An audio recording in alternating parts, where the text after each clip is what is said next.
Я сегодня хочу говорить на теме «Обнаружь и развивай твое самое ценное богатство». Обнаружь твое богатство и развивай это твое самое ценное богатство. Когда мы думаем о богатстве, мы часто думаем о деньгах, думаем о материальных вещах. Но как служители и как пастыря, да, может быть, это тоже не последнее место занимают такие богатства, но есть разные богатства. Но сегодня я хочу говорить о самом ценном, который из них богатства, которые у нас есть, которые мы можем иметь. Самое ценное богатство, которое у нас может быть, это богатство людей. Люди, ваше самое ценное богатство. Люди. Скажите, люди это богатство. Но это не просто богатство. Это ваше богатство. Люди не просто есть богатство, они есть ваше личное богатство. Так что это самое ценное богатство, которое может быть. Деньги летят, как имею крылья, летают. Деньги летают. Все перестает существовать. Но люди, пока ты есть плоти, они всегда тебе нужны будут. Люди всегда нужны будут. Когда если мы говорим о мудрости, тоже богатство ценное. Но это не самое ценное мудрость. Это не самое ценное богатство. Потому что там, когда мы приобретаем мудрость, разумение и так далее, это все ради того, чтобы мы могли применять эти мудрости к людям. В обходе с людьми, в работе с людьми. Люди – самое ценное богатство, которое у вас может быть. Поэтому, друзья, все вращается вокруг людей. Все в этом мире. И поймите, нету успеха без людей. Нету возвышения в жизни. Нету величества. Или нету, не величество, какой синоним, никто не может стать великим без людей. Нету величия, вот так, без людей.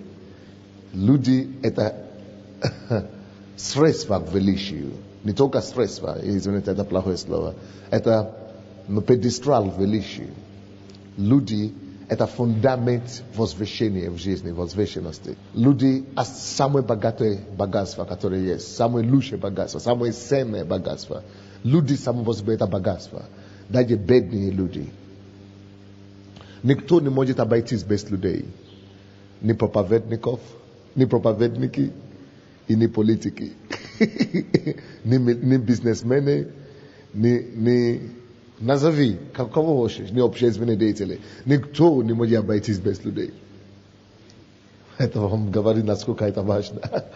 Люди – самое ценное богатство. Везде политики, бизнесы в общественном порядке, устройстве, юридическом плане. Люди – самое ценное богатство. Для любого.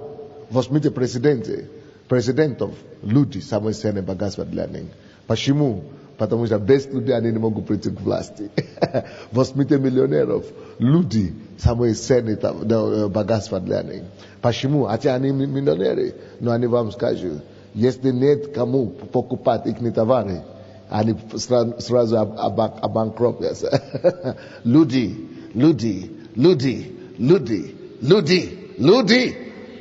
Самое ценное богатство. Возьмите проповедников, возьмите пастырей. Люди. Потому что какой бы он ни был оратор, какой бы он ни был помазанный, если некому ему слушать. Вы это понимаете? Богатство. Самое лучшее богатство. Самое ценное богатство – это люди. Если мы это поймем, я думаю, что это дошло до вас, вы поняли это сейчас. Вы думаете, это правда? Почему это так? Это потому что Бог вложил самые лучшие ценности в людях. Потому что люди есть венец всего Божьего творения. И Бог в людях вложил то, что не вложено в других вещах. Это самые ценные богатства, не только для бизнесменов, политиков, проповедников, но это самое ценное богатство и для Бога, людей. Вот почему только за людей и по поводу людей можно было написать и поступать, потому что мы считаем в Евангелии от Иоанна 3:16. Только ради людей Бог мог умереть, не ради чего-то другое. Только ради людей Бог может пожертвовать своего единородного сына. Почему? Потому что люди самые ценные богатства. Только за людей стоит отдать жизнь. Только за людей стоит инвестировать и вложить что-то. Задам вам вопрос. Кто из вас думает, что Бог умный Бог? Что Бог не дурак? Кто-то думает, что это правда, что Бог умный Бог? Если Бог не умный Бог, Он не дурак и Он не глупец, то тогда оправдано Его действие. То, что Он вложил всего себя в людях. Слушайте, если Бог мудрее нас, если Он мудрый Бог, и Он самый мудрый, который есть, и Он вложил свою жизнь, Он умер за человека, свою жизнь, все то, что у него есть, Он вложил в человека, в людях. Он спас их, отдав жизнь за них. Если Бог мог так поступать, за людей отдать все, то если мы хотим быть мудрыми, друзья, мы должны увидеть то, что Бог сделал. И если Богу пришлось вот это делать, значит, неоценимая оценка, неоценимая ценность имеет люди. Поэтому мы также с вами должны вложить все, что мы имеем, все наши средства, все наши способности, все наши энергии, вплоть до жизни. Мы должны быть готовы отдать за людей, как сам Бог сделал. Только люди, которые это делают, достигают величия в этом мире. Когда вы начинаете быть как Бог, отдавая себя полностью, отдавая и вложивая свою жизнь за людей, тогда вы никогда не будете внизу. Я не имею в виду, что использовать людей, нет. Я не имею в виду пользоваться людьми, чтобы ты стал кем-то, нет. Я имею в виду, чтобы отдать себе за них. Ничего не требуя назад. Ничего не ища своего. Вот о чем речь. Любить их, как больше самого себя. Как только что ты начнешь вот так жить, ты обречен на величие, не просто на успех, но на величие в этом мире. Потому что написано, Филиппийцам, 2 глава, с 5 стиха по 9 стихи. Причина, почему все колени сегодня преклоняются перед Иисусом. Но единственная причина, почему Его имя выше всякого имени, и всякие уста должны исповедовать, что Он Господь. Кто скажет, это только благодаря тому, что Он вложил всего себя. Он отдал всю жизнь свою для и ради людей, для их искупления. И никто не может это делать, чтобы Он не был великим. То, что я сейчас скажу, наверное, вы не поймете. И, наверное, вы скажете, как это так. Но я вам скажу, что Ленин и Сталин были великими только по этой причине. Они уничтожили людей, они много чего делали плохо, но они отдали свою жизнь за людей. В своем неразумении, в своей ошибке, они совершали ошибки. Но потому что они все равно делали это ради людей. Да, может быть, не ради богатых, ради пролетариата и так далее. Но они отдали жизнь, они только этим жили. Вот почему, несмотря на все их промахи и недостатки, они стали великими.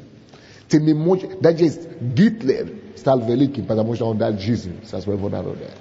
Поэтому он стал. Ты не можешь, это принцип, который Бог не может говорить, потому что они плохие, чтобы его принцип не сработал. Нет, принцип Божий всегда срабатывает. Но также есть принцип справедливости Божьей, что ты не можешь просто отдать жизнь за каких-то людей и ненавидеть других. И потому что они возненавидели других, тоже людей. Вот где они совершили ошибку. Надо любить всех. А они любили некоторых. Потому что они возненавидели некоторых. Уничтожали некоторых, других поднимали. Вот почему они сами были потом уничтожены. И их памяти убраны. В чем дело. Но то, что они стали кем, они стали благодаря тому, что они отдали жизнь людям, Бог не мог это, даже Бог не мог это помешать. Потому что это его принцип. Ты не можешь вложить в людях и остаться обыкновенным. Не может быть. Ты не можешь вложить себе в людях и стать никто. Не может быть. Читаем это место Писания. Филиппийцам 2:5-10. Ибо у вас должны быть громче. Ибо у вас должны быть те же чувствования, какие во Христе Иисусе. Он, будучи образом Божиим, не почитал хищением быть равным Богу, но уничижил самого себя, приняв образ раба, сделавшись подобным человеком и по виду став как человек.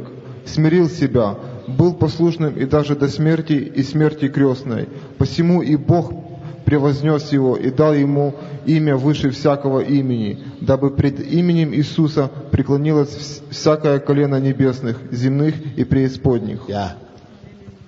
Ключевое слово этого местописания – это то, что и у вас должно быть те же существования, какие у Христа. Какие же у него были существования? Он был Богом, равнив с Богом, но он не держался за этим. Он не посчитал это за хищение. Он не держался за этим. Он отдал добровольно его положение, то, что он равнив с Богом. Он отпустился на уровне человека. Он стал такой же, как человек, уничтожив себя. А потом еще пошел дальше, взял образ не просто человека, но самого последнего человека, взял образ раба. А потом пошел, отдал потом себе за человека. Послушайте сюда, у вас должно быть эти самые существования. Существование, если вы хотите стать кем-то значительным на этой стороне планеты. Что это обозначает? Слушайте, вы должны начинать оценивать людей по-другому. Вы должны начинать оценивать людей по-другому. Начните смотреть на людей как на сокровища и жемчужины. Причем я не имею в виду людей, которые ходят к вам в церковь. Я имею в виду всех людей.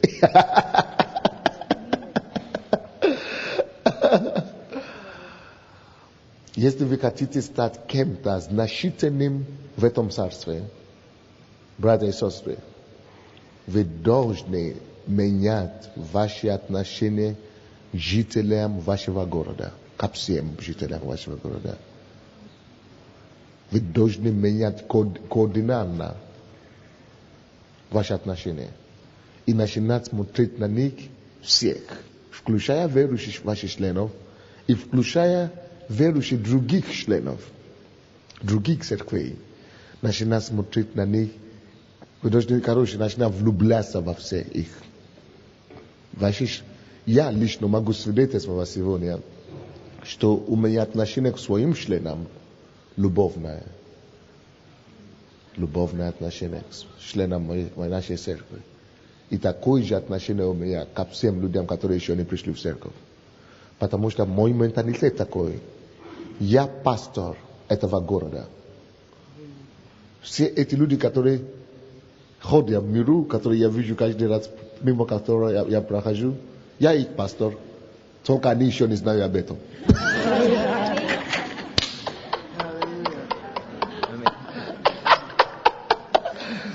Поэтому, когда я встречаю кого-то на улице, или в метро, или в транспорте, я себя веду с ними, как будто я их знаком.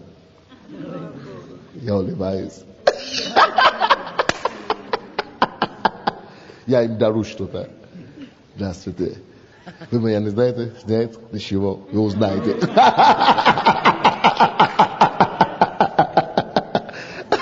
Я пастор, я говорю им везде. Я пастор, и мы верующие. Я верующий. Могу ли я вам что-то подарить?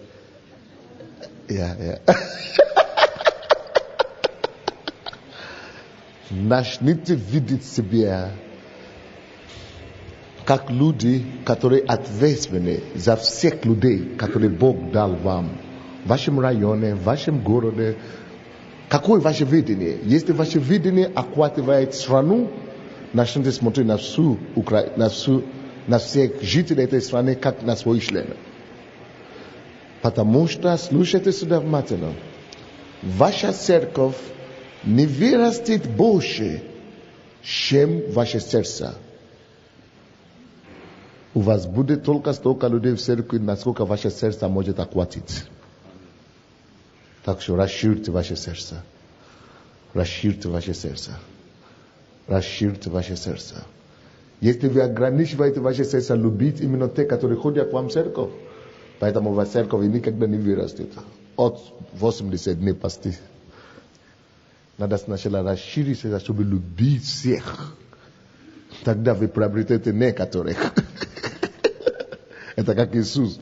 Он поступил все, отдать жизнь за всех. И приобрел не всех. Некоторых. Но Бог дал ему авторитет над всеми. Потому что он это делал, поэтому ему было дано имя, которое выше всякого имени. Но, когда я говорю о любви, я имею в виду, чтобы мы любили, как Иисус любит. Как же Иисус любит? Иисус взял образ человека на себе. То есть он пустился на их уровне. Если вы хотите спасать ваших людей, давайте не будем видеть себя как людей высшего сорта, высшего ранга, высшего класса.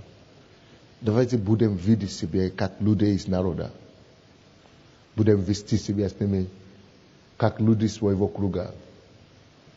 Просто пустимся на их уровне. Это то, что Павел говорит. Если я хочу еврея привести к Богу, я становлюсь как еврей. Если я хочу как Елена, я как Елена. Если я хочу как грека, как грек. Таким образом вы можете приобрести их на самом деле. Опустите себя.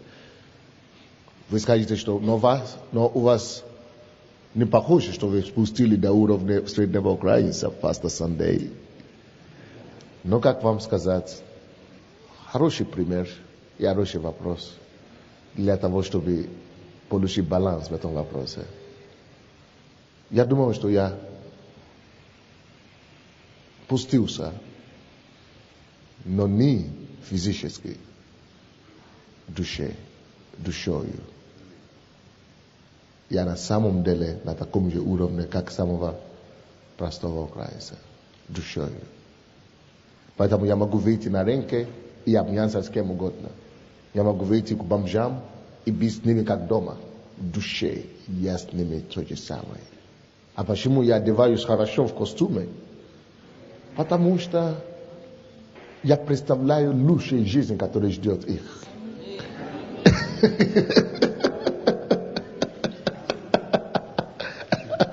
Перспективу. Но в душе я такой же, как они. Почему я еду в машине, когда большинство украинцев ходят пешком? Хороший вопрос. Это возможно для каждого из них, если они будут делать то, что я им говорю, и то, что я делаю. Это с одной стороны. С другой стороны, потому что я помогу большим людям, если я буду на машине, чем если я буду на такси. Или пешком идти. Но душа. Поэтому, когда я говорю о том, что пуститься на их уровне, я не имею в виду шаблонства религиозности. Когда кто-то говорит, что вот наше я не буду государству носить, потому что человек идет в ад, значит. Или поэтому я не буду краситься, поэтому я не буду одеваться, я не буду ходить на машине, потому что Иисус ходил пешком. Поэтому я буду только одевать сандали. Ну, тогда ты можешь приобрести также козленка, осленка, чтобы быть более похожим на Иисуса. Конечно, я не имею в виду такие внешние только, я имею в виду твое состояние внутреннее. Душа твоя должна быть ближе к людям. И ты должен быть готов быть такие, как они в любой момент. Жить их жизнью. И в душе любое время быть готовым отражать их состояние. Однако это не только единственное то, что Иисус делал. Он не просто опустился на уровне людей. Иисус пошел дальше. Он взял на себе образ раба. Библия говорит, что у нас должно быть то же самое чувствование. Что это значит? Это значит, что мы также должны взять на себя образ раба. Мы должны начинать видеть себя как пастыря в отношении к людям, не как людей высшего ранга, люди, которые вот я лучше вас, значит, смотрите на меня, и вы тоже будете такой. Нет. Мы должны начинать видеть себя в отношении к ним, что мы их рабы. Это тяжело вам понять, да? Что я вижу себя, как будто я их раб. Мы должны начинать смотреть на себя как слуги их, что я призван здесь служить им. Поэтому, когда я говорю, что я смотрю на город, как будто они члены моей церкви, я их пастор. Сначала я должен им также доказать мою любовь и преданность им. Не просто любовь и преданность, но я должен доказать им, что я здесь для них. Что я их решение. Что я их ответ. Что я здесь, чтобы служить им. Что они могут полагаться на меня. Что они могут прийти со своими проблемами и отдать мне на плечи, что я понесу. Вот что я имею в виду. Этим самым вы берете на себя образ раба. Вот почему я остановлюсь, чтобы поговорить с любым человеком. Парке, где-то, в магазине и так далее. Хотя бы секунду, чтобы сказать какое-то приятное слово. Я не убегаю от людей. Я еще обниматься с людьми. Но только благодаря приоритетам, то, что я уже вам учил вчера, я не могу составлять их. Я не могу составлять себе жить по их расписанию. Но я не пускаю момент также выразить людям любовь. Поэтому, когда я прихожу в церковь, допустим, как пастор, обычно ты ожидаешь, чтобы люди, твои члены, которые встречаются с тобой, чтобы они приветствовали тебя. Ну, здравствуйте. Если они люди уравы, если они воспитанные люди. Ты ожидаешь, что люди видят, что пастор идет, здравствуйте. Но я не жду этого. Кто-то присутствует, кто-то приветствует, кто-то нет. Но я прохожу, всегда приветствую всех сам. Здравствуйте. Они даже удивляются. Вы знаете, как люди смущаются обычно?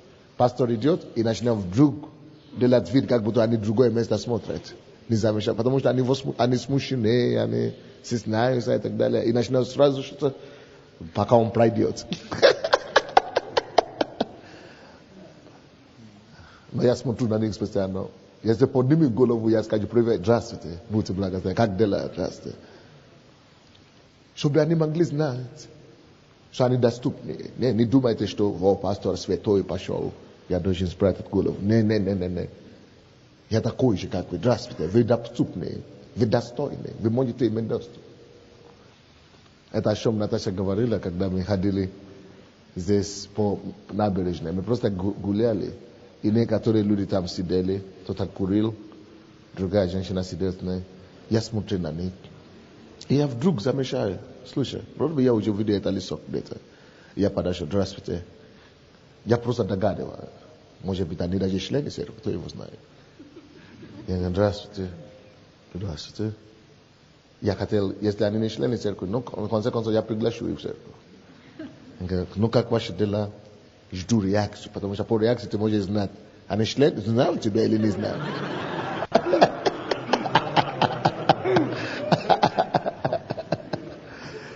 И они говорят, вот я привела первого человека, первый раз в церковь. Да, это кто вам дочка, да? И она думает, что я ее помню. Я не помню все. Но я говорю, да. Ну, то я начал так вести разговор, как будто мы уже знакомы. И людям нравится это. Люди думают, что они видят сердце пастора, что они доступны. Если мне удастся сделать все моих помощников такими, и все лидеров такими, то у нас будет миллионы людей в церкви. Никогда не ходите поднятой головой среди своих членов. Или рядом, когда люди члены, кто тебя знает рядом. Нет. Смотрите, опустите на их уровень. Смотрите по рядам, улыбните их готовым улыбкам. Но это же притворство. Сначала притворяетесь, а потом это станет настоящее.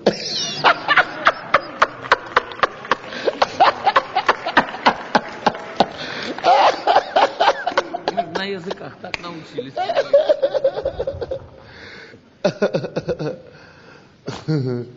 По крайней мере, Иисус, который живет в вас, он не притворяется. Но вам надо согласиться с ним. Потому что Иисус все время их любит. И он хочет отражать это через вас, через вашу плоть, через ваши зубы и так далее. Это вам поможет. Это вам поможет очень сильно. Потому что люди без этого уже унижены. Люди без этого уже умалены. Люди без вас уже опущены головой. Все люди ждут, чтобы их кто-то понял, кто-то ободрил, кто-то хлопал по плечам, улыбнулся им. Старайтесь это делать, жить так. Но, мы всегда имеем оправдание. Пастор, он такой, он же вообще-то другого плана человек. Не в плане человека делать, а в библейском принципе. Люди – это наш с вами самый драгоценный богатство. Я уже вам сказал, почему драгоценный, самый драгоценный. Но теперь я хочу вам сказать, почему это богатство. Почему люди это богатство? Потому что никто не станет выше, чем его любви к людям. Ты не станешь выше, ты не поднимешься выше, чем твоя любви к людям. Поэтому, когда Бог дает нам заповедь возлюби ближнего, как самого себя, очень часто мы думаем, что это тяжело нам, да? Мы думаем, что, как Бог может такое просить у меня? Я же не человек несовершенный. Или когда Он говорит нам возлюби врагов твоих и так далее. Мы думаем, как это? Я не могу любить люди такие злые, как я могу их любить. Но на самом деле вот эта заповедь, Божья заповедь, вообще-то любая заповедь, но я еще остановлюсь на эту заповедь, возлюби другого человека. Вы знаете, это не закон. Это не есть закон. Вся любая заповедь, это не закон. И любой закон, Божье слово, любой заповедь, это, слушайте сюда внимательно, это не ради Бога и не ради людей. Когда Он говорит, возлюби ближнего, это ради меня. Это Божий способ сделать меня кем-то. Я потом это вам докажу. Заповедь люби ближнего, это Божий путь тебя понять и возвещать в жизни. Откуда я это знаю? Я знаю, потому что всякий, кто себя унижает, Бог поднимет. Я это знаю, потому что всякий, кто хочет быть выше, должен стать меньше. Я это знаю, потому что всякий, кто хочет быть больше, должен стать слугой. Я это знаю, потому что всякий, кто хочет быть первым, должен стать рабом всех. Так что заповедь служить другим, это когда Бог тебе говорит служи кому-то, или люби кого-то, это потому что Он хочет поднять твой авторитет. Он хочет тебя возвышать. Заповедь «люби ближнего» это не ради людей эти, а это потому что Бог принял решение меня поднять. В общем дело. Поэтому, когда Бог просит нас служить людям, нести служение и так далее, не ради этих людей, это потому что наше возвышение приближается. Потому что все, Бог уже хочет нас понять. Вы хотите, чтобы я вам это доказал? Филиппийцам 2, 8-9 стихи. Читайте это место Писания еще раз. 8-9 стихи. «Смирил себя, был послушным даже до смерти, Смирил себя, был послушен даже до смерти. Так. и смерти крестной». Не крестный, ты что? Крестной, и смерти крестной. Крестный, да. Крестный это другое слово, отличается от крестной. И смерти крестной.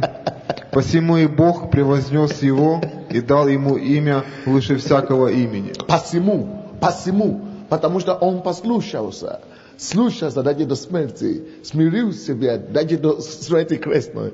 И посему,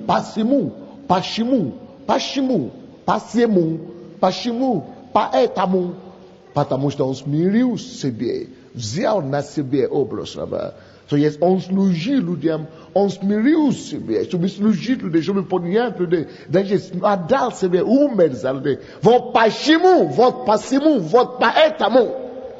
Бог поднял его и дал ему имя, выше всякого имени, чтобы перед этим именем каждое колено преклонилось и каждое уста исповедовало.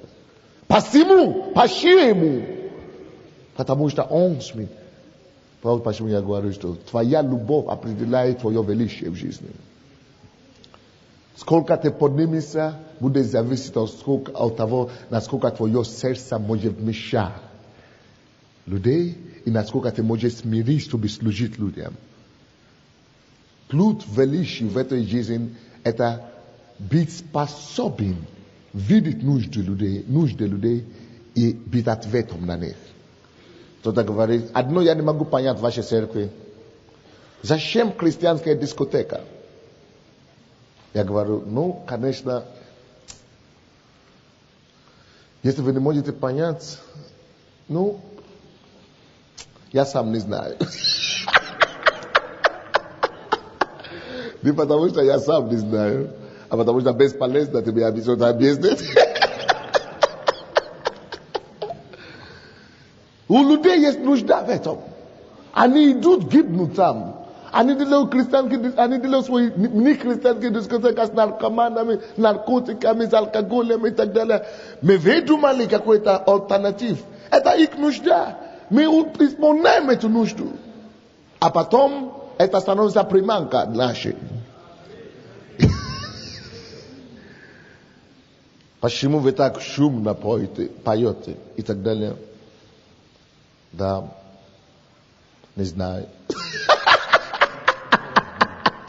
Потому что это есть ответ, который вы хотите слышать. Хорошо, не знаю.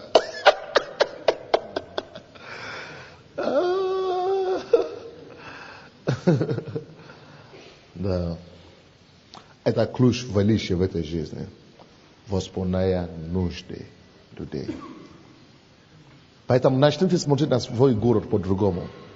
Очень часто мы думаем, что мы делаем церковь, что церковь существует, и что у нас церковь, что я пастор, и у нас церковь ради членов нашей церкви, или ради тех людей, которые покаются.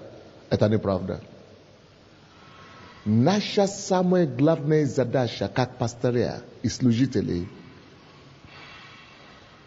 если мы заботимся о своих членах, и мы вкладываем наши члены 10% своей жизни, своего времени, то мы должны вкладывать в других людей 90%. Откуда я это знаю?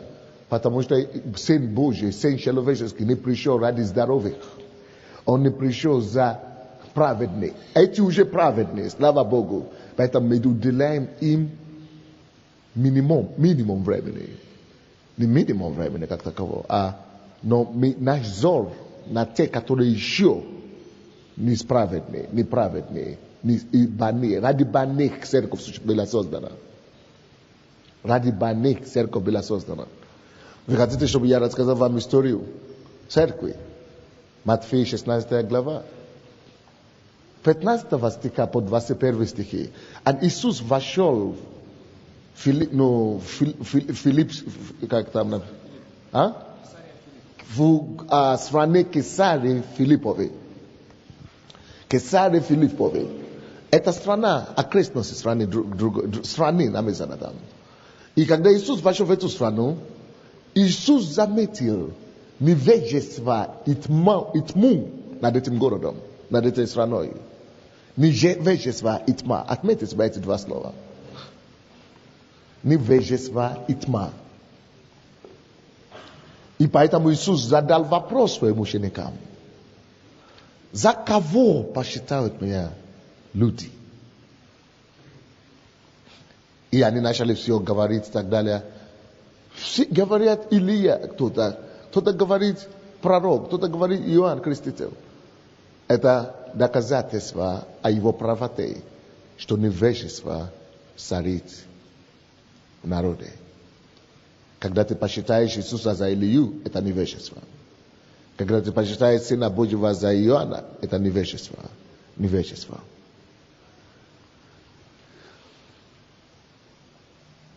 И потом говорит, а вы за кого почитаете меня? Опять конфуз. Пока Бог не дал откровение Петру. Люди не знают. Незнание – это тьма. И каждый раз, когда Бог видит тьму и невежество в любом городе и в любом обществе, у него только одно решение – начинать церковь. И что он делает? Вот почему мы сами по себе не начинаем церковь по своей воле. Мы сначала получаем слово откровения. И что он делает? Он посылает слово откровения сердцу кому-то, как он послал сердцу Петра, чтобы тот получил откровение. Ты сын Бога Живого. Чтобы они получили откровение об этом городе. Откровение о необходимости церкви начинать в этом городе. Когда вы получаете откровение, поэтому Бог потом скажет, Иисус потом скажет, вот на этом камне я создам церковь свою, на этом слово откровения, которое ты получил. Не кровь и плоть открыла тебе это, но на этом камне, на этом откровении, на том, то, что было открыто тебе Отцом моим Небесным, на этом камне, то, что открыто тебе, я создам церковь свою. Вот почему каждая церковь должна иметь слово, за которое оно было создано.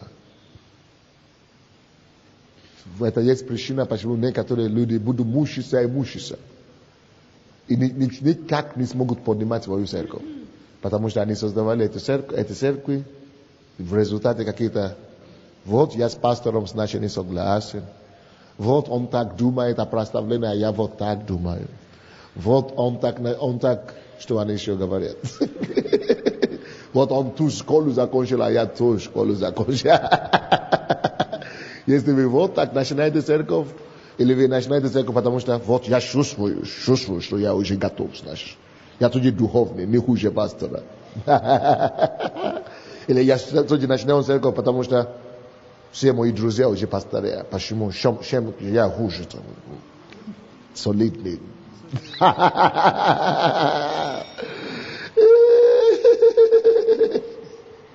Церковь не рождается по воле человеческой. Должна быть что-то открыто, не кровью и плотью. Если это было тебе открыто кровью и плотью, все. Тогда ты будешь нести эту ношу. Но когда это слово откровения приходит из сердца Отца, и когда открывается человеку, и человек говорит, да, Бог сказал, вот на этом слове откровения созидается церковь. И тогда только врата ада не одолевают такую церковь. А та, которая от плоти и крови, все. О чем я говорю? Церковь была создана и начата ради того, чтобы быть ответом на невежество и на тьму народа. А те, которые уже пришли в церковь пока у них невежество уже ушло до какой-то меры. Не полностью, но тьма уже точно ушла.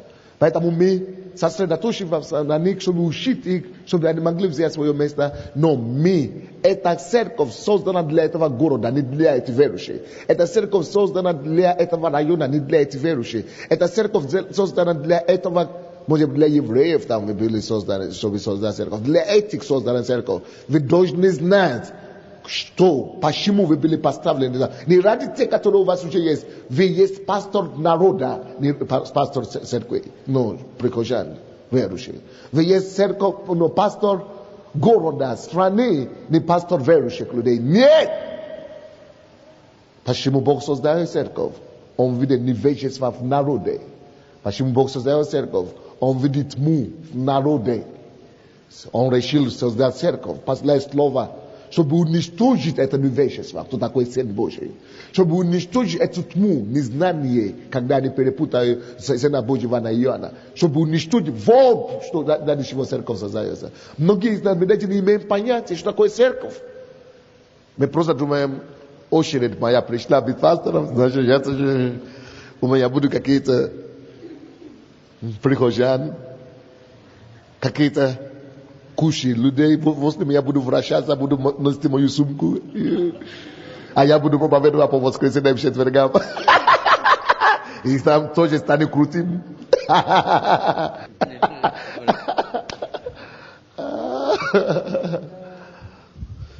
Ну что ж, Бог помогает. Бог помогает.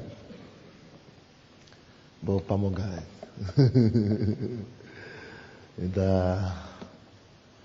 Вы тут начните быть пастором своему народу, кому вы поставлены, кому вы посланы. Начните пасти этих людей.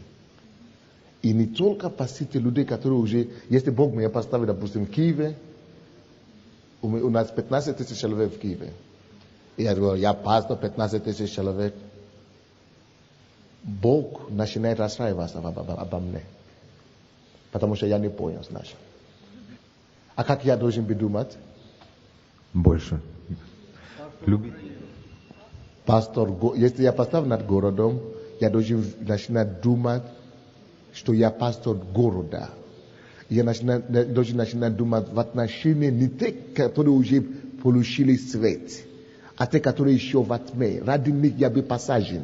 Ради них я был здесь утвержден. Ради тех, которые еще не невежественны.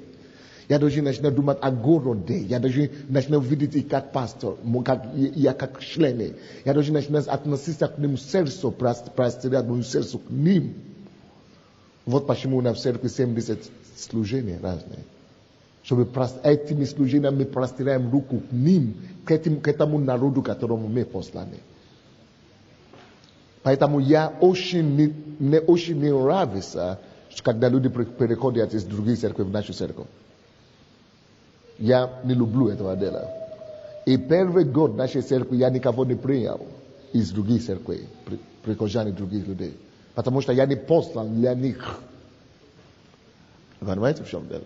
Лучше, чтобы от нас перешли куда-то. Да, это мне больше радует, чтобы пришел к нам. Я послан для людей, которые в невежестве и в тьме. Чтобы быть им пастором. А вы уже где-то там наслаждаетесь вашей жизнью с Богом. Там. А некоторые из нас начинаем обрадоваться, потому что кто-то переходит к нам. Это не наше призвание. У нас есть лучшее призвание. Мы понимаем, что такое церковь. Поэтому ваше величие в служении определяется тем, насколько вы сможете любить, кому вы посланы. Итак, к Римлянам, 13 глава, 7 по 10 стихи. Конечно же, я говорю сейчас о городе и о людях, о новой послане. Но, конечно, я не имею в виду, что вы должны забыть верующих. Конечно, верующие это уже свои. Верующие вы должны больше. Не надо даже говорить о том, что вы должны доказать свою любовь им. Вы должны любить их настолько, чтобы превратить эти верующие также в оружие любви городу. Почему они даны вам? Чтобы вы могли больше иметь возможности вашу любовь распространять по всему городу. Чтобы любить их достаточно, настолько сильно, чтобы эти верующие были знать, чтобы они сами были научены любить. Потому что пастор так их любит. Конечно же, будут прихожане в вашей церкви, которые будут ходить туда-сюда и говорить, что пастор нет любви в этой церкви, нет любви в той церкви. Но вы будьте истинны перед Богом. Любите их все равно. Они будут приходить в какую-то церковь, другие говорят, что тут нет любви, там нет любви. Когда люди вот так говорят о вас, знаете, что у них проблема. Просто благословляйте их. Потому что кто говорит, что где-то нет любви, это потому что у него большой дефицит этой штуки. Это он говорит вам изобилие его сердца. Потому что человек может только говорить то, что изобилуется в его собственное сердце. Потому что он не любит, поэтому он думает, что вы не любите. В общем деле. Поэтому таких людей надо побыстрее выгнать из церкви. Не надо выгнать, конечно. Но надо побольше надежда, что они куда-то прикнутся.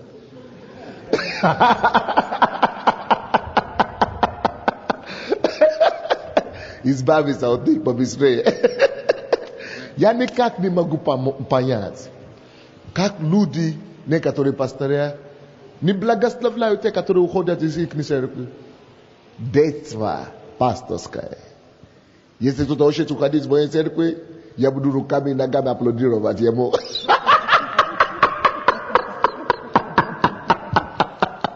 Я буду самым первым его поклонником.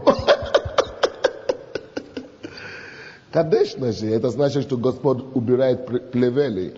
А мы, конечно, знаем, что нам плевели не нужны.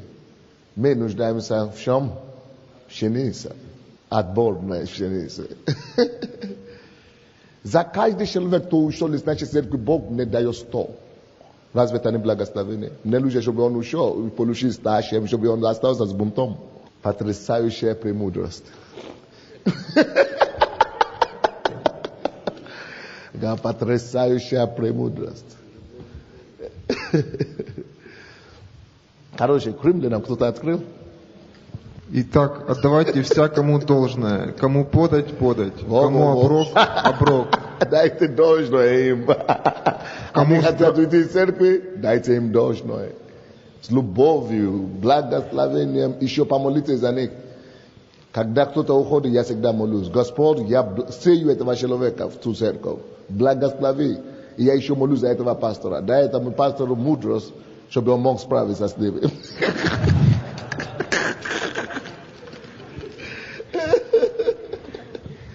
Кому страх, кому честь. Не оставайтесь должными никому ничем, кроме взаимной любви. Ибо любящий другого исполнил закон. Видите как? Ибо заповеди: не прелюбодействуй, не убивай, не кради, не лжесвидетельствуй, не пожелай чужого, и все другие заключаются в всем слове. Люби ближнего твоего, как самого себя. Любовь не делает ближнему зла. Итак, любовь есть исполнение закона. Вы поняли? Не оставайтесь должным никому, кроме взаимной любви, ибо любящего другого исполнил закон. Это наша обязанность. Поэтому, прежде чем мы можем говорить, что мы хотим любить людей, которые еще не пришли в церковь, я думаю иногда, что Бог дает нам членов в церкви, чтобы практиковаться на них сначала. Упражняться. Поэтому, когда мы уже станем выпускником по любви к тем, которые уже в церкви, тогда Бог даст нам больше из мира. Как вы думаете? Вы думаете, что логика какая-то там есть? Нет логики. Я думаю, что Бог вам не даст большего из мира, если вы не умеете любить те, которые внутри. В общем деле. Но если вы сможете любить достаточно и заботиться о тех, которые уже приведены к вам, тогда, конечно, ваше сердце и ваша любовь может прикасаться и охватывать те, которые извне. И больше может расти ваша церковь тогда. Ладно, но ясно или нет, непонятно? Раз, может что-то поможет вам, тогда вы такие нудные стали сегодня. Давайте я тогда дам вам некоторые принципы, как развивать вашу любовь к людям. Как, принципы, которые могут помочь вам развивать людей. Потому что любить, просто говорить, что я люблю людей, без отношения, это миф, это абстракция. Любить людей значит заботиться о людях. Любить людей значит поднимать людей. Любить людей значит развивать людей. Любить людей значит прикасаться к людям. Любить людей значит заботиться о людях. Так что какие есть практические способы, какими вы можете любить и касаться людям? Во-первых, цените людей. Первый пункт. Научитесь ценить людей. Я думаю, что прихожане нашей церкви сейчас убеждаются больше в этом, что нужно всех ценить. Потому что каждый день мы кормим бомжей. Вы знаете, что это бомжи? Те, которые бездомные. Мы кормим их, заботимся о них. Та церковь, при которой мы организовали это служение, чушь эта церковь не уменьшилась на 2, когда мы начали эту работу. Люди просто начали уходить из церкви. Потому что бомжи приходят в церковь вместе с их, как это? Пшами. Они же приходят, запах, ой-ой-ой, никакой аромат не заглушить. И, конечно, слава Богу за пастор Топе. Он выдержал. Они все члены выдержали. Но о чем я хочу говорить? Потому что мы ценим эти людей, потому что они ценили, мы оказали любовь им, и мы вложили себя в них. Вы не представляете? Может быть, даже есть один из наших сотрудников здесь, охраны здесь, он бывший бомжи. Он есть? Ишмей есть или нет? Как его? Яшмей или как его? А? Есть дежурит, да? Можно позвать его. То есть 300 человек из бомжей теперь стали нормальными людьми. Они не только ходят в церковь, они кушают, они работают, некоторые имеют квартиры, все. Даже некоторые лидеры домашней группы, некоторые, все, из бомжей, представляете? Все, абсолютно все могут состояться. Даже сами последние отбросы общества. Цените людей. Цените людей. Когда наша история, может быть, поможет вам. Когда я начал нашу церковь, я только что приехал сюда из другого города. Я приехал сюда с Украины. Из Беларуси. Я никого не знал. Я только знал, что есть пастор Генри. И больше никого. Я приехал сюда. И почему-то у меня было на сердце не ходил в церковь, не быть членом никакой церкви. Я просто ходил и посещал церковь, чтобы изучать. И пока я изучал, какую церковь ходить, Бог мне говорит, что я сам должен начинать церковь. И я так боролся против, 3 месяца я боролся против этого. Я не хотел начинать церковь. Я ни в какую.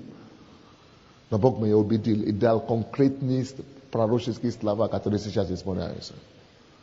Поэтому, когда люди говорят, что большие церковь, это уже не модно, что только модно такие маленькие церкви, я говорю, что да, может быть, это их не слово от Бога, но у меня другое слово от Бога.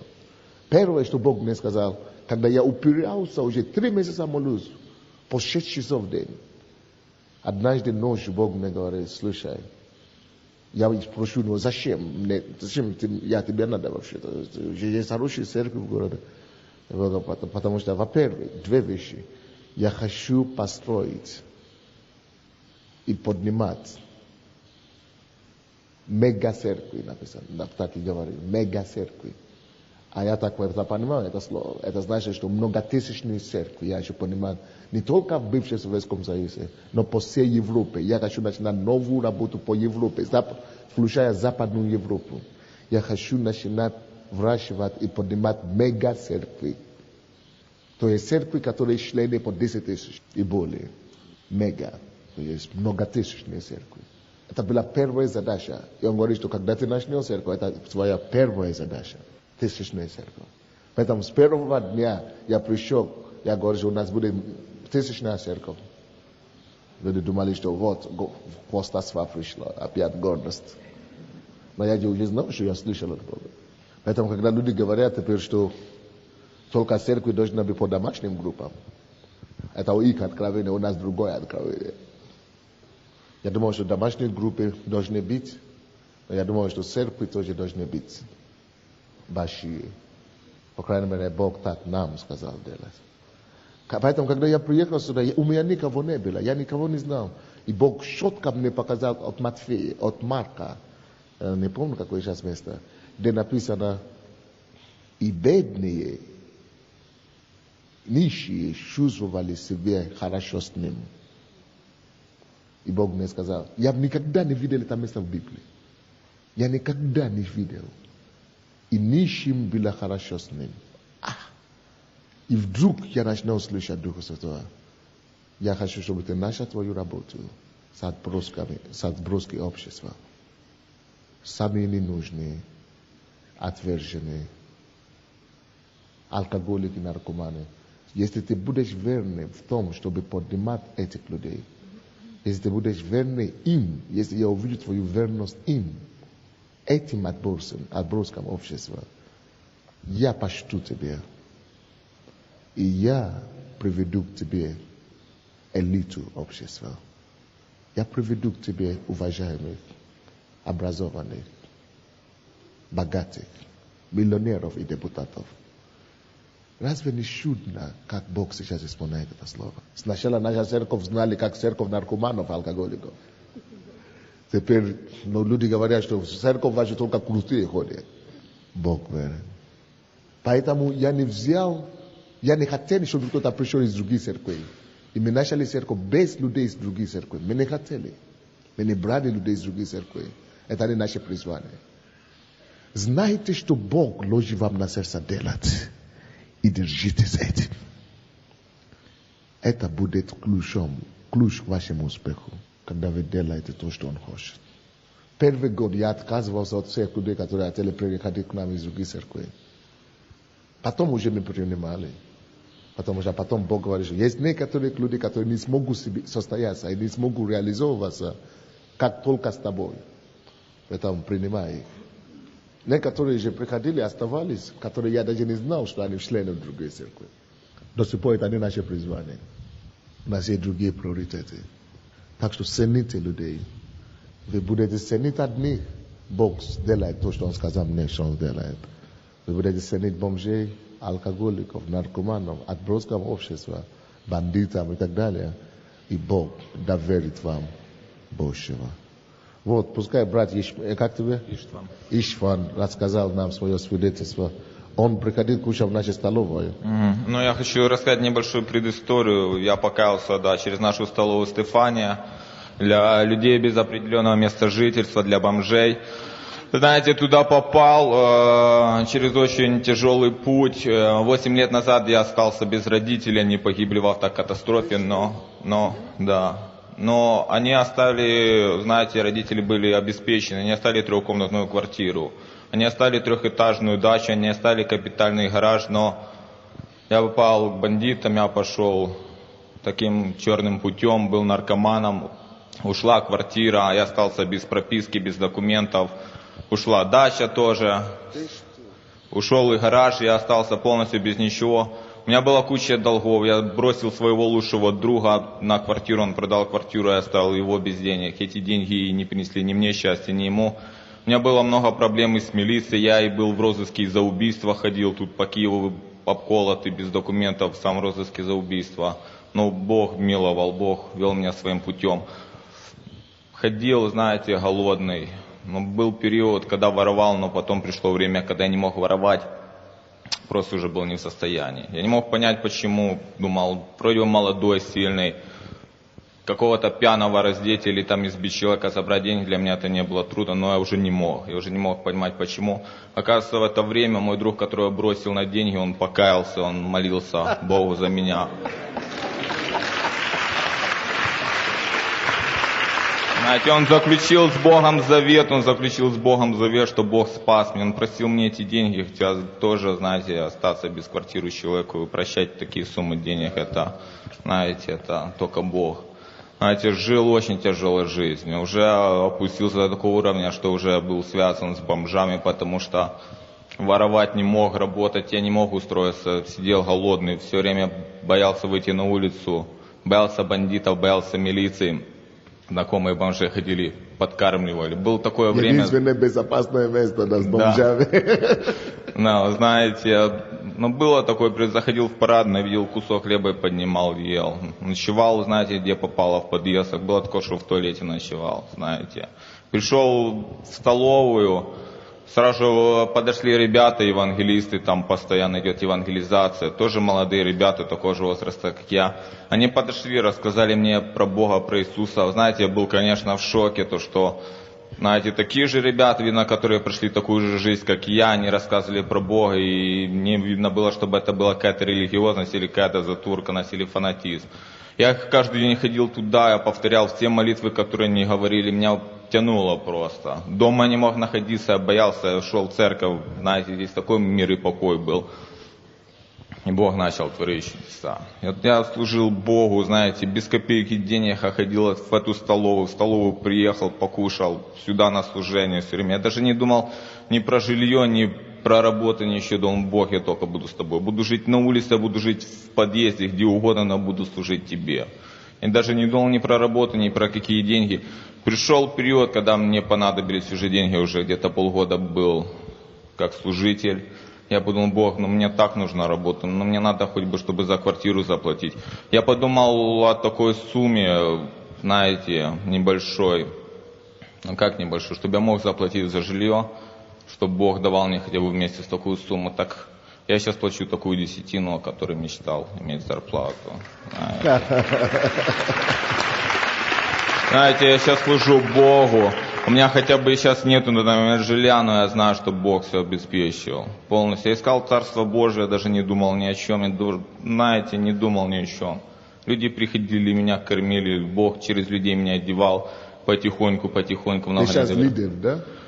Да, у меня сейчас лидер домашней группы, у меня есть 12 учеников. Тоже есть ребята, которые без определенного места жительства. Знаете, это люди, которые готовые миссионеры, которые прошли такую жизнь, которые, знаете, они не будут думать, где им жить или где им спать. Они подготовлены, готовы уже к любым экстремальным условиям.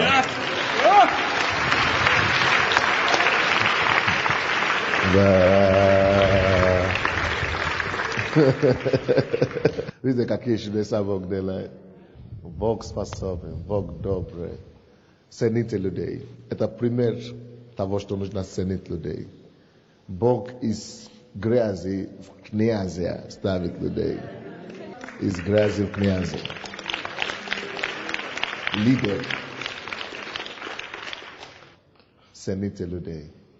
Поэтому я лично, когда я вижу, что наши члены, некоторые лидеры, вот так, они как боссы, как начальники, некоторые могут позволить себе обругать людей, кричать на членов. Знаете, я так боюсь этого. Какое ты имеешь право? Ты всего лишь лидер домашней группы, или всего лишь администратор. Ты так кричишь на людей. Кто ты такой? Кто тебе дает такое право? Я пастор, не кричу на них так, а ты так с ними говоришь. Люди хотят все чувствовать, что я босс, я здесь начальник, я здесь старший. Кто ты, какой старший? Ты раб вообще-то. Ты раб. Я раб, самый старший раб. Цените людей. Цените людей. Если вы это будете делать, вы будете иметь успех. Ценить людей, это что, о чем это говорится? Это говорится о ваших отношениях к ним. Имейте правильные отношения. Так и напишите. Ценить людей, это значит относиться к ним ценно, сберегать их. Самая большая наша душевная церковь в Киеве, это правобережная церковь. Там, где пастор Наташа Потапаева пастор, 2000 с лишним человек. И когда она пришла к нам первый раз, и сказала, ко мне первый раз в церковь, и сказала, я алкоголик. Я посмотрел на нее, хорошо, я пошел домой и не спал последующие часы. Я плакал полночь. Я говорю, Господи, но не до такой степени же. Что люди будут подходить ко мне и говорить, я алкоголик. Но сейчас пастор одной из самых больших церквей в Киеве. Может быть, на Украине. Немного имею больше 2,5 тысячи человек в церкви. Я ее называл самая моя большая победа в служении. Не из-за того, что она пила, нет. Следующий пункт, то, что принцип, который поможет вам. Посвятите себе людям. Посвящение людям. Посвятите себе людям. Когда я говорю о том, чтобы посвятить себе людям, о чем я имею в виду? Речь идет о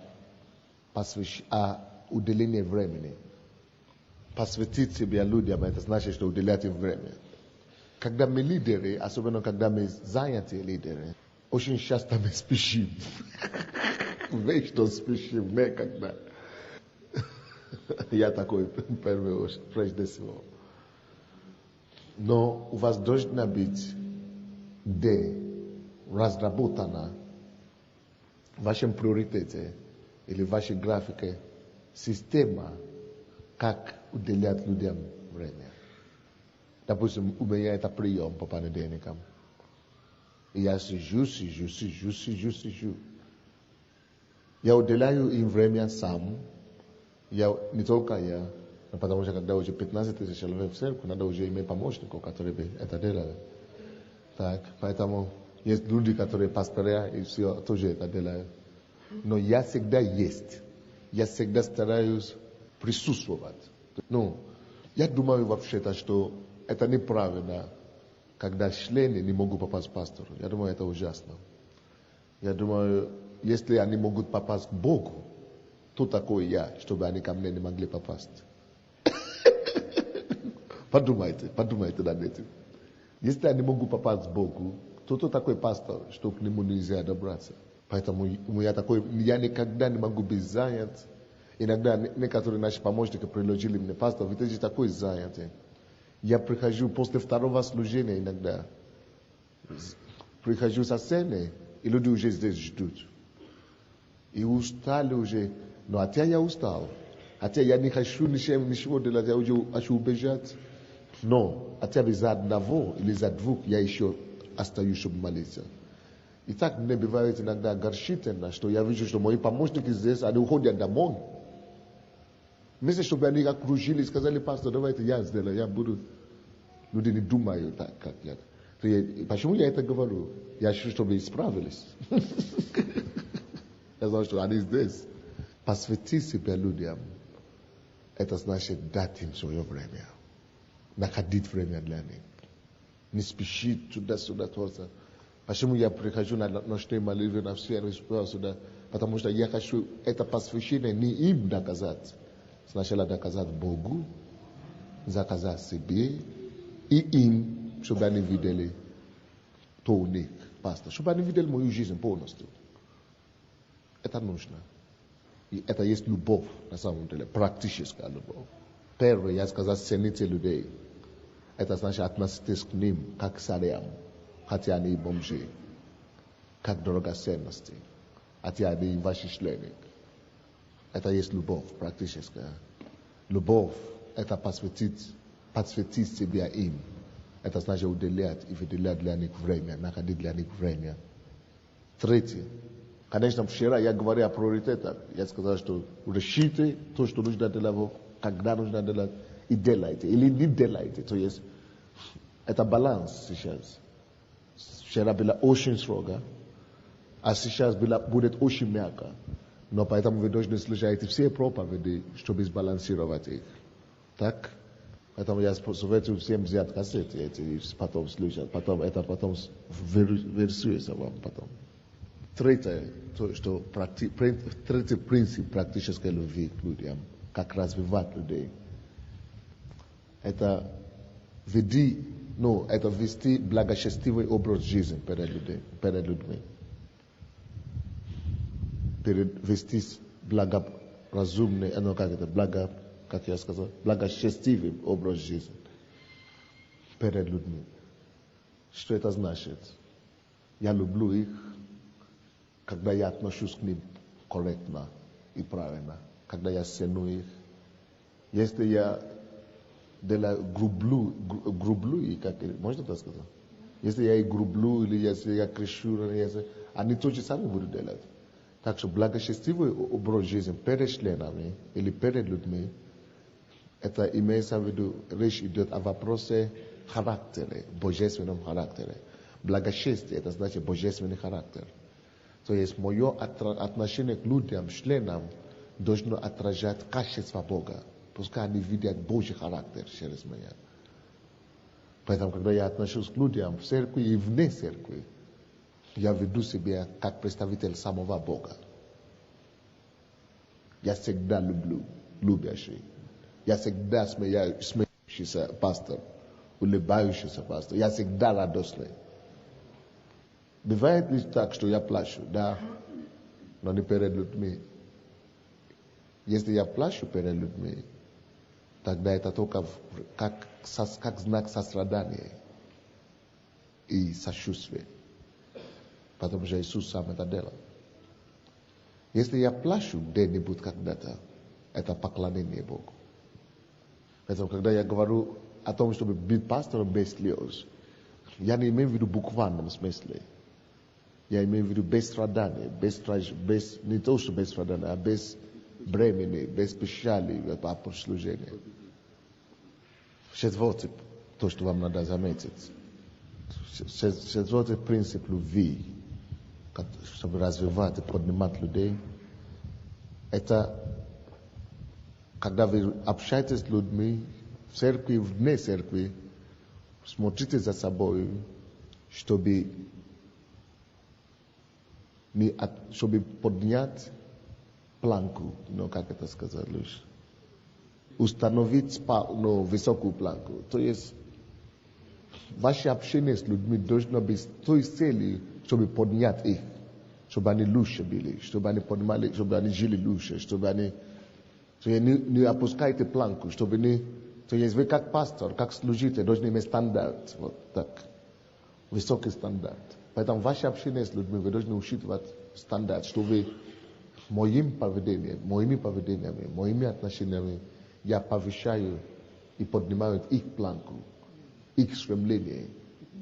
Да, дать им увидеть, как можно лучше, улучшиться.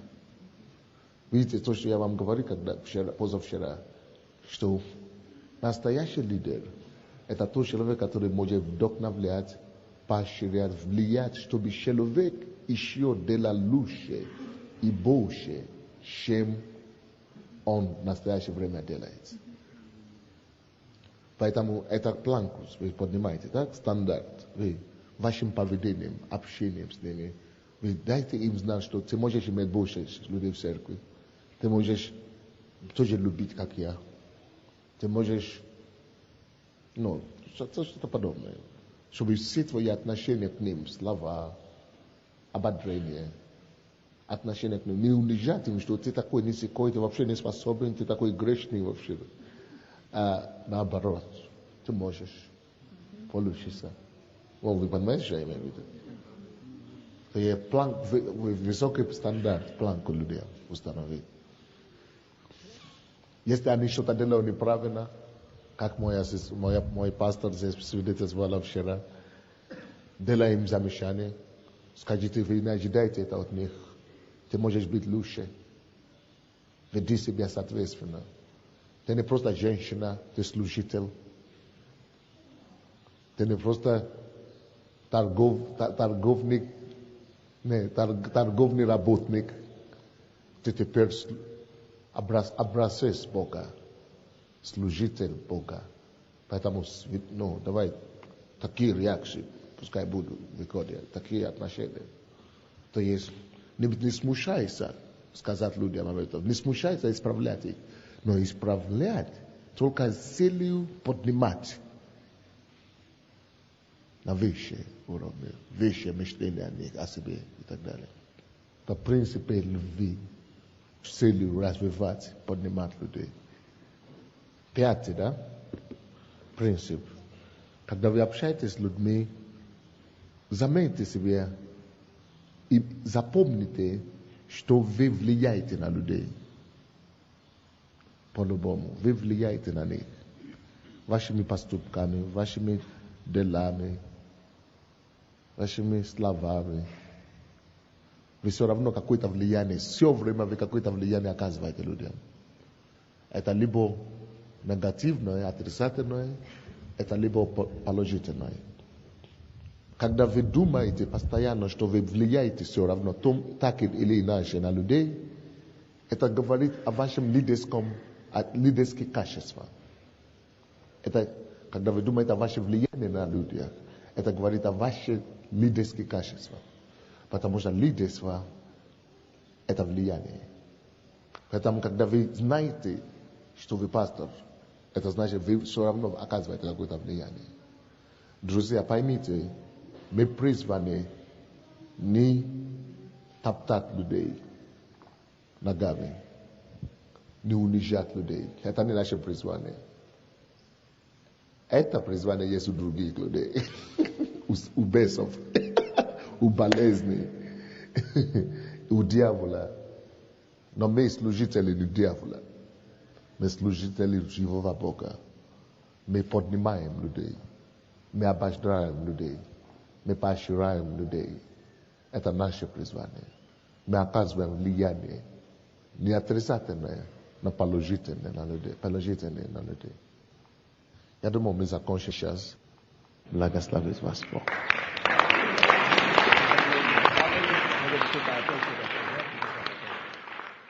Будьте благословенны. Я хочу рассказать пример, как я получила благословение от пастыря. Мы ездили с командой в Санкт-Петербург. Я лидер. Знаете, нашего пастыря приняли там как апостола. Очень высоко его приняли. И в этой большом внимании, в этой большой заботе пастырь показал, какую он имеет любовь к нам. Он находил каждый день время, чтобы поздороваться с нами за руку. Он находил время, чтобы каждому из нас сказать какое-то слово доброе, слово ободрения. И вы знаете, это меня так подняло, именно это его внимание. Вы знаете, я стала другая. Для меня это было за счастье, что в том, что у него не было времени. Он читал по 3 проповеди в день.